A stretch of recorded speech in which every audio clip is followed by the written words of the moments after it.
in the terms of how it breaks down each of the schools, and then the school committee's FY11 budget and what was spent in each of the, in the school budgets in 11, and then the FY12 recommended budget. And so what you'll see is in FY11, the budget was $11,523,155. The budget in FY12 is $12,756,828, or an increase of $1.2 million. 1.233673 is the increase in dollars. That's the reflection of the override. Okay, so you're all from, well, I guess maybe just for the benefit of the public and maybe for Barbie and Rob. The way this budget is read is across the top of the page are all of the different available funding sources. So, for example, you'll see Ed Jobs grant. You'll see grants and private state grants. You'll see preschool, because we have a revolving account for that. You'll see extended day, because all of our after-school programs, none of them hit the budget. All of them are paid for by parent tuitions. But sometimes there might be something that part of something is charged to that. And so you'll see it reflected in that column. So that's why we call it a comprehensive budget, because we have a certain amount of money from budget, but it doesn't just cost us that money to run the schools. It costs us more money to run the schools, but we use a variety of sources. So in the effort to be transparent, so people can see that, that we are using our available funds, that's why we set this document And up. just so people know that if this number is correct on the back, it's 1.6 million Yes. of other grants, revolving accounts, actually not even revolving accounts, I'm sorry, it's mostly grants. Right. That we receive. So, while we're very fortunate that we do receive that, it's not something that we can rely on year in and year out, which you guys know probably better than we all did. What page were you on? Page 51, the very last page. Yep. Mm. Okay. And remember, we lost the stimulus money, but those positions need to be funded somehow. So they would maybe be likely to be funded in a revolving account or the budget. Right.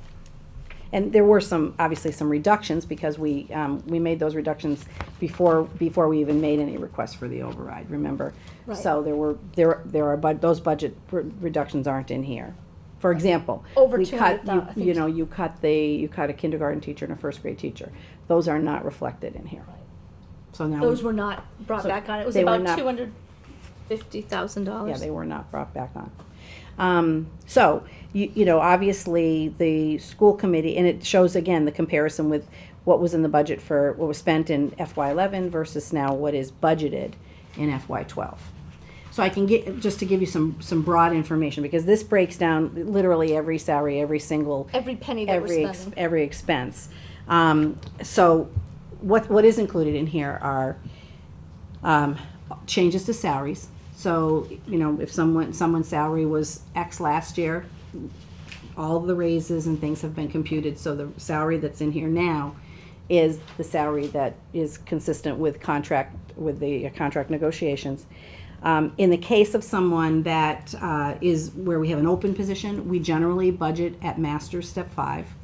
So you'll see consistent, if you don't see a name next to it, you'll see a consistent number. That's the budget number that we do. Sometimes school districts will leave in, if it's a retirement, they'll leave in the salary of the retiree, which always gives you a little wiggle room, doesn't it? So if somebody leaves at 60 and you hire them at 40, there's $20,000 there. We don't do that. We don't do that. So, that's why we say our budget is always very lean. Some cases you might hire somebody above that master's 5 and others below. So you have to just make sure it all equals out at the end of the day. So salaries are all reflected in the budget as is, and anybody who's not hired yet is in there at a consistent salary. The salary adjustment account includes raises for administrators and raises for the custodians as part of the negotiations. We're still negotiating with the custodians. We haven't reached an agreement, but that is ongoing. Special ed tuitions and transportation, because special ed is really the area that has really plagued us in the last several years in terms of being able to try to control those costs. I think we've definitely stabilized things by creating our own in-house programs and bringing some students back. Mr. Dempsey, I think over the course of the last couple of years has brought back 5 students, which has, been great for those students and great for the programs. But we have now completed all of our new programs. We've got language-based programs at all levels. We've got after this year, at the beginning of this year, we'll have social emotional programs that are represented in this budget, and we'll have our autism spectrum program. So we shouldn't be in the position of continuing to add programs. We're sort of there. But I do believe we've controlled some costs. We will have some students who age out over the next few years, which will also assist us with the budget, some of the out-of-district costs. But in this budget, tuition and transportation, those are actual costs based on actual kids, based on actual tuitions, with a 4% increase built in. And for those of you who are new, we have in the past received information from the state that we couldn't have anticipated, that approvals for some of the private schools, their increase in tuition went up 21%. 11. So One year was- we're talking about 4%, but it could be higher. But we have to do some, to budget at level funding is creating a deficit in the budget from the start. So And just so that everyone knows, we have absolutely no control over the funding, or I shouldn't say over the funding, over the tuitions that we pay going out. If they have an 11% increase, they've negotiated that with the state and we have to pay it. right, That's it. right. We don't have any room there. So 4% is probably a little aggressive. Oh, you think it's a little? It's I too mean, much or too aggressive little? being that it's probably going to be, historically, it's been between 11 and, Well, not in every school. Not in the every big hitter, the ones that usually impact us are. So, we felt it was prudent to put something in there, and then circuit breaker reimbursement, at least at this point, is projected to go back up. As you remember, it was at 72%, went down to 38%, and now they're talking about it going back up to around the 60% mark. So for circuit breaker, For so FY. for FY12. Okay. So, okay. So circuit breaker, just for the public's information, is a reimbursement that districts receive based on the amount of money some of the higher end cost students. I think the threshold is 35,000 is the average. And when students when you pay that kind of money for the students, what happens the following year is you get a reimbursement at a certain rate. And in the year that Georgetown incurred the highest costs and thought we were going to receive reimbursement in the following year in the order of $300,000, we found out that the reimbursement went from 72 to 38, and that was a significant. It was over a $200,000. Right, because you have to incur the expense. You have to pay the expense in the as you incur it. in the year that you incur it. It's not, but you get the reimbursement the year after. And that reimbursement does not include tuition. Not tuition, transportation. So if we have to transport a student, Right. no matter where, we Right. cover that cost, and Right. circuit breaker So, doesn't cover so it. our goal and all the things that we're doing is we're really working hard to try to control our costs.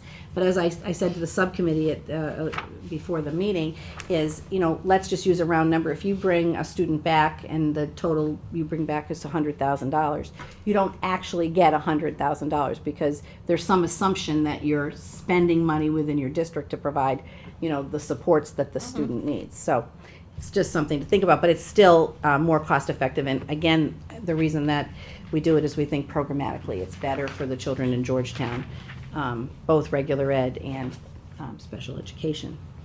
In terms of utilities, the utilities lines are level funded. There is Terry's thought in terms of just making that decision when he put that in, is that given the town's performance contract, the work we're doing on changing out the lights and looking at the heating systems and creating those efficiencies, the money that the town approved at town meeting, is the goal of that is because of these new efficient systems, it's going to cost us less in utilities. And so that, I think he felt that there was a little bit of a safety valve there, and hopefully we're going to have a good winter, and we're not going to have the snow we had last year, which was pretty brutal. But those are lines that tend to be a little bit volatile as well. So that's why it's really important that, you know, we do get some savings from some of these efficiencies that are going to be created. Other than that, the supply lines in the override, there was a small amount of money that was put in for supplies. Because that's been something that every year our budget is, you know, less than 1% is spent, you know, on supplies. And parents are spending, you know, a great deal of money to support, you know, bringing in supplies and materials. And we've got new curriculums, and it's important that we continue to be able to at least pay for the replacement of some of those curriculum materials. Because that's not something that you didn't, you know, expect parents to pay for. What we did is we did it based on we created a formula and took the money that was in that override, and it was based on cost per student and level. So principals were given additional funds, and it was placed in their general supply account. You'll notice the supply accounts here. The principals had the opportunity to take those supply accounts before we did this recast budget and take the same amount of money that they had, but they could move it in the places where they thought it was going to be more appropriate. So for example, if Dr. Tanner wants to buy something related to her math program, and she knows she's going to buy that, it shouldn't be sitting in general supplies. It should be moved into the math line, and that's what we did, is we're trying to be as accurate as possible to minimize the number of transfers that would be required. Just trying to think of the major, those are the sort of the major areas where money is kept. And it's really aligned with our cut list, if you will. It's kind of the flip of what we had said we had to cut.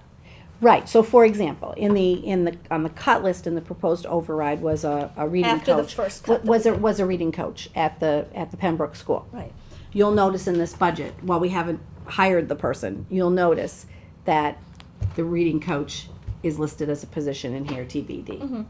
Trying to think of another example of custodian. Remember we said we were going to add back the part-time custodian in the evening, and we were going to add an additional custodian at the high school. We did add that custodian. We hired Brett Moyer. Some of you might know him. You know, he's a firefighter. Yep. And it was going to be a night custodian, and we've added that into the budget, and we've actually hired Brett. So it's one-to-one. It's a one-to-one match. If something was on that list, it's reflected in here, including things like, remember, we were going to you approved the technology purchase. Correct. Last meeting. That's reflected in here under technology leases.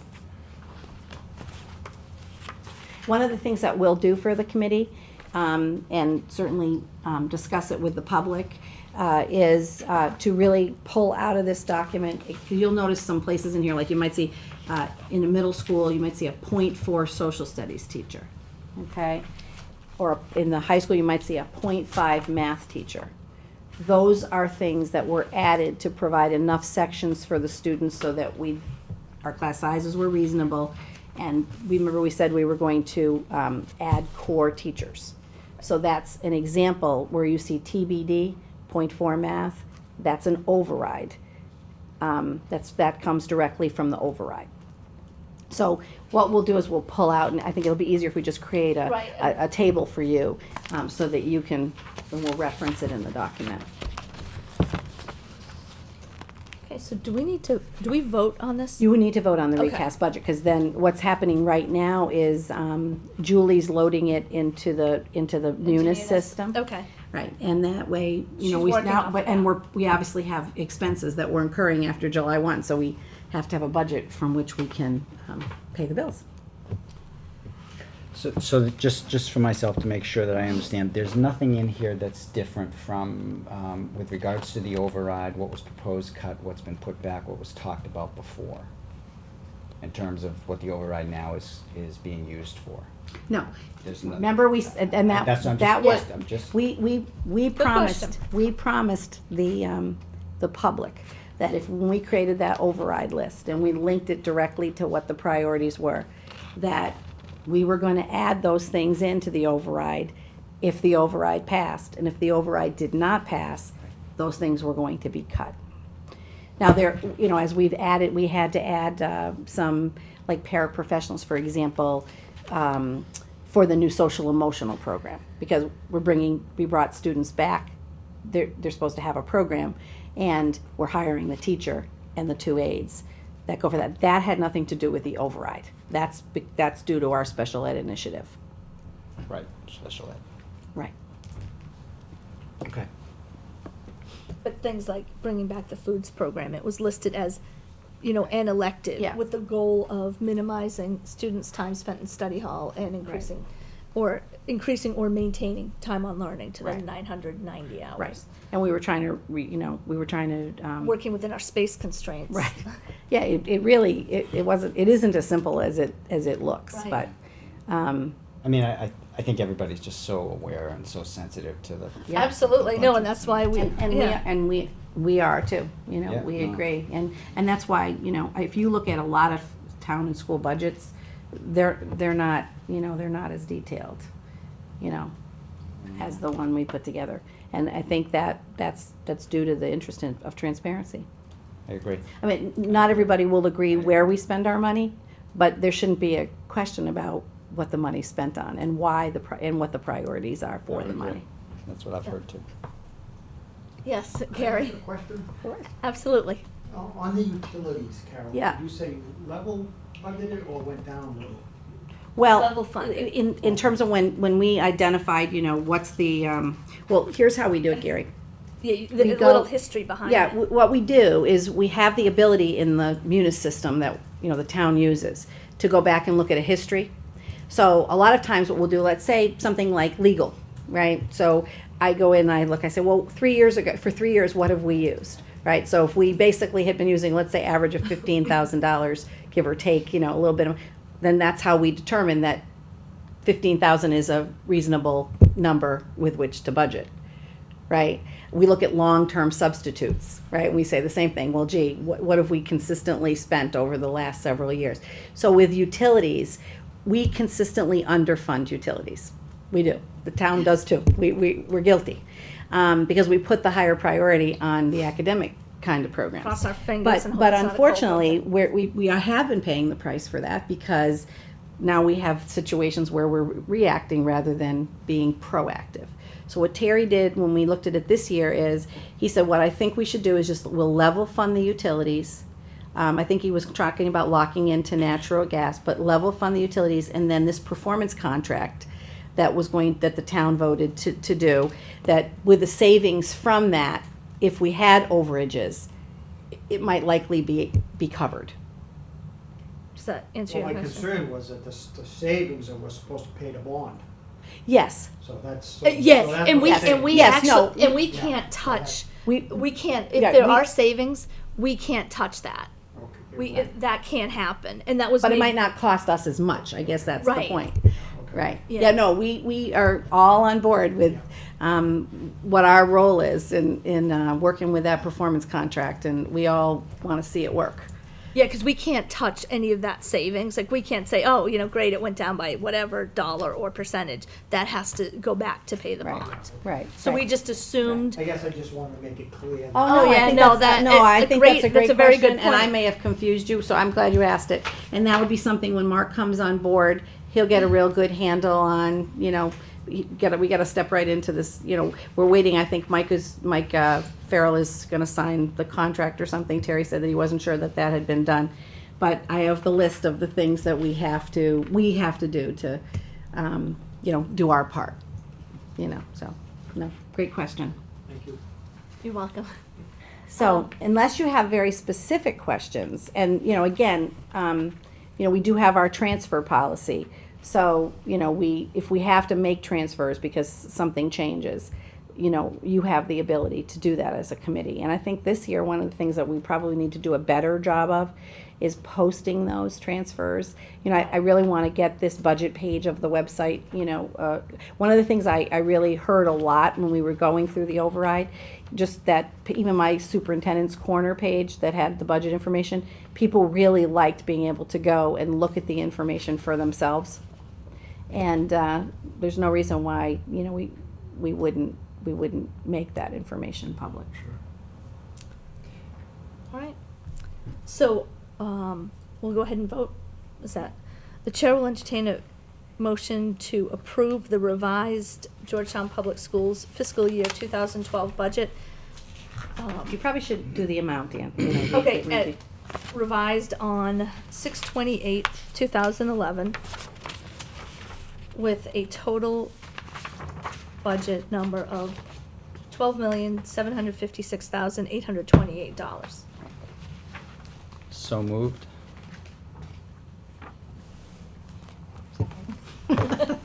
Any further discussion? Okay, all those in favor? Aye. Objecting? Thank you. Thank you very much That's for helpful. all Now we that can going pay through the it. bills. Oh, Oh, yeah, we can. Laura, No I'm not worries sure if there. I said aye, but I did. Okay, next is subcommittee reports. We pretty much just went through budget and finance, what we Yeah. just did. Sorry, Ann. And, what, was there something else? Yeah, well, under new business, I just Okay. want to ask you about something. All right. Governance, have you and Ann? No, we haven't met You haven't since. met, okay. Negotiating, we have George Mocher listed. He's near and dear to our hearts. but- Yeah, I was wondering but what we that can was about. change- Did I miss something? Yeah, he's listed under negotiating, but we can change that to. That would be Dave. Yeah, that's okay. Just so George knows he hasn't been forgotten. Have we been able to reschedule yet? Laura? Still no? Laura's trying desperately. I think we're waiting for Dave to give Okay. us some dates All that right. can work for him. All right, we'll follow up with Dave because we need to get the custodian's contract. Yeah. Yeah, it's been a rocky Going. road trying to get a time. Okay, items of old business include 3 policies, which are up for second reading, which require approval. Right. And the first one is managing the care of students with athletic concussions, JLCDA. So the chair will entertain a motion to adopt policy file JLCDA, managing the care of students with athletic concussions as presented. So moved. Second. All those, any further discussion? All those in favor? Aye. Aye. Okay, the next one is the admission of transfer students, JFABC. The chair will entertain a motion to adopt policy file JFABC, admission of transfer students as presented. So moved. Second. Further discussion? All those in favor? Aye. Motion carries. Aye as well. Let's see, the last one is the Animals in School IMG. So the chair will entertain a motion to adopt policy file IMG, Animals in School as presented. So moved. Second. Any further discussion? No. All those in favor? Aye. Okay, next item of old business is, we need to set an August meeting date, just in case. Hopefully we'll be all set until the school walkthrough on August 25th, but in the event that there are transfers or any last minute things that come up. And I was looking at either July 28th or August 4th. If that works for you guys. August 4th What time are works. you saying? 7. August 4th better? August 4th is better. Okay, let's do it August 4th. And then we can cancel it. And then if we can don't have cancel an it, but I just agenda. wanna get it on the calendar, in case we do need it. Okay, we do have one item of new business. Oh, okay, Oh, sorry. Okay, we have a couple of items of new business, Oh. but you do your first. You do yours first. We're gonna do the tours. What is yours, Ann? Yeah, we're gonna do the Okay, I'm tours. sorry. The other, meeting that we have in August is August 25th. We have school building tours, at 8 or 8:30 in the morning. No, generally you do those at 6. Are you talking about the walkthroughs? Yeah, the walkthroughs. Yeah, so usually you do those before the school committee meeting that night? I've never been here in August, I don't Yeah, know. yeah, okay, so usually this is how it works. The committee tours the schools, and I believe it's usually six to basically 6:45. Okay, And then you come here and have your business part of the meeting, Okay. and you have an opportunity to share your thoughts on, what schools you might have toured and the readiness and any Okay. questions that you might ask. and that's gonna happen on August 25th. Correct. That will start at 6 o'clock, and then at the 3 buildings, and then it will end here. Right. I think there have been times when the whole committee, toured together, and then there have been other times where individual committee members met with the principal, toured that building, and then came back and sort of reported to everybody. So if, in advance, if you know you're not gonna be here on the 25th, do that, take care of that beforehand. Yeah, Yep. I would say so. So we'll figure out who's going to what school. Yeah, we can. Okay. Yep, If absolutely. you want to do that, that's fine. Okay, all right, so new business, we had a donation made, to the Pembroke School. Yes, that's the one. And this donation was made to purchase laptops and iPads. Here is the information that came from Donna Tanner this afternoon. Okay. This donor very generously has made a donation. Dan, you could read what's on the front. Wants to remain anonymous, but we're incredibly grateful for this donation. Normally, it would be on the agenda, it would be in your packet, but we just found out about it, and we also don't have another meeting now until August, and obviously to have these things be able to be ordered in a timely fashion and be available for students when school opens, I'm asking you to, So it looks like the donation is 5 MacBook Pro laptops, 2 iPads, 2 iPad 2s, and wireless routers. right, Um, and a document camera too, no? That was I on the don't- original discussion, so maybe they Yeah, maybe they no, I changed think it. that's it. But I mean, But the yeah, donation. actually, yeah, because the school can cover the camera in Microsoft Word. Okay.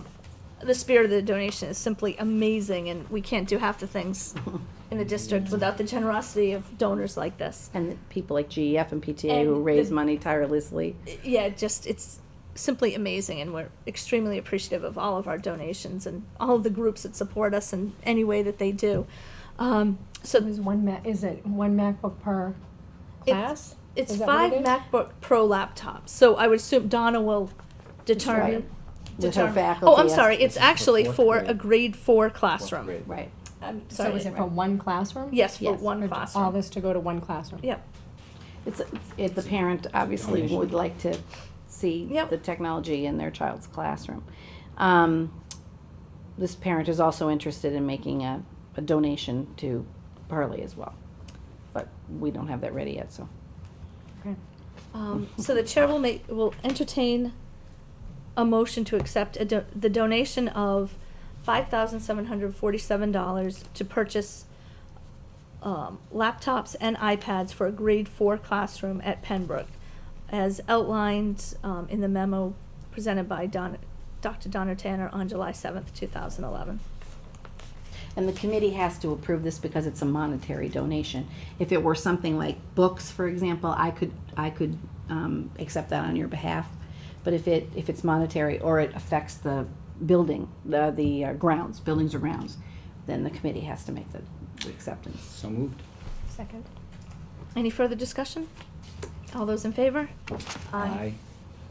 It's nice. We will Aye. send a, And thank you tremendously. we will send a note. To of- this donor as well as every other donor, organization, and person that does things to help our schools. Okay. With your permission, Ann. Yeah. As you know, we had a need for some additional furniture that we had talked about taking from school choice because we have the larger 5th grade class going to the middle high school, and we are actually moving the art room on the 3rd floor to another location in the school, and that art room, which is a Gonna be a full-size classroom. classroom, is going to be a classroom. So Mr. Lucia brought me a purchase order so we can get that information, get that if we wait till August, it will really be too late. So again, I apologize for Okay. the lateness of it. And the proposal would be to take this expense from the school choice revolving account. So that also requires your approval. Anything coming out of Okay. school choice requires your approval. And these are the same, this is a similar furniture They're that we de- have in they're- the yeah, rest, yeah, the right. desks with the They're- arms. Their Okay. desk, chairs. Okay. Could you read that out loud just so everyone hears?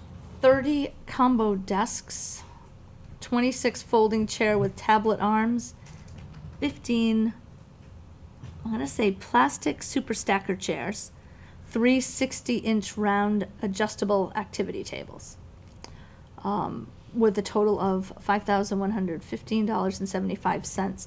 As Carol explained, though, everyone hold on to your hats that is at home thinking that we're, just buying random furniture. This is for the new sixth grade class because there are 30 students more than our average class. So we do need to have them have seats when they get up to the middle school next year.